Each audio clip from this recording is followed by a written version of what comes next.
বন্ধু একটা বিড়ি দে তো, অনেকদিন পরে তোর সাথে দেখালো, একটা বিড়ি তো খাওয়াবি। বিড়ি খাবি? একটা খাই, আর কি করা যাবে।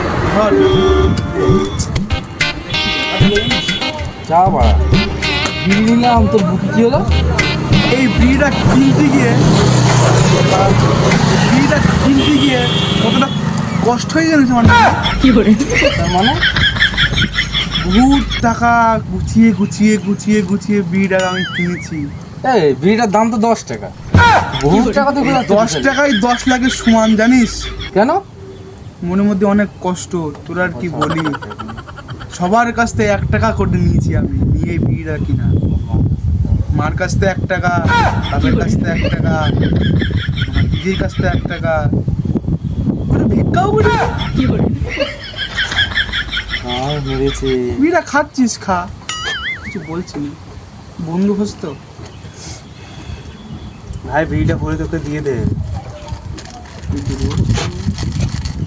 থাক ভাই, তুই রেখে দে ভাই। তুই একটা বিড়ি খাবে, আমি একটা দেবো। আমার ভালো দিয়ে একটু বিড়ি দে তাহলে।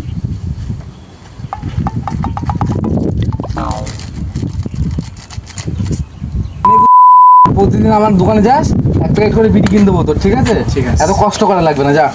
ঠিক আছে, বন্ধু ব্যক্তি মানুষ তো, এটুকু দয়া করতেই পারি। একদম একদম। 1 প্যাকেট করে বিড়ি কিনে দেবো, কি আর করা যাবে। সবার কাছ থেকে 1 টাকা করে তো নেওয়া লাগবে না। না, তাও তো একটা ভালো উপকার। বন্ধু চল ঘুরে আসি। যাবি বন্ধু ঘুরতে? চ একটা লং ট্যুর করে আসি। না রে বাড়া, 20 টাকা নাই ট্যুর করতে যাবে। বাড়ি কোথায় আর? তোরা যাবি কি বল, নাকামি নামে রে, বল তাড়াতাড়ি।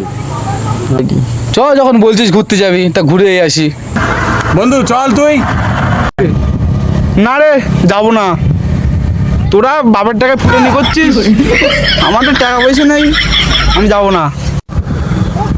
আমি ফুটানি মেরে বেড়াই তো, তাহলে এক কাজ কর না, তোর মার সাথে আমার বাপের বিয়ে দিয়ে দে, তাহলে তুইও ফুটানি মেরে বেড়াতে পারবি। সুরে বাতার সঙ্গে কথা বলেও দোষ। ধর বাড়া ভাই।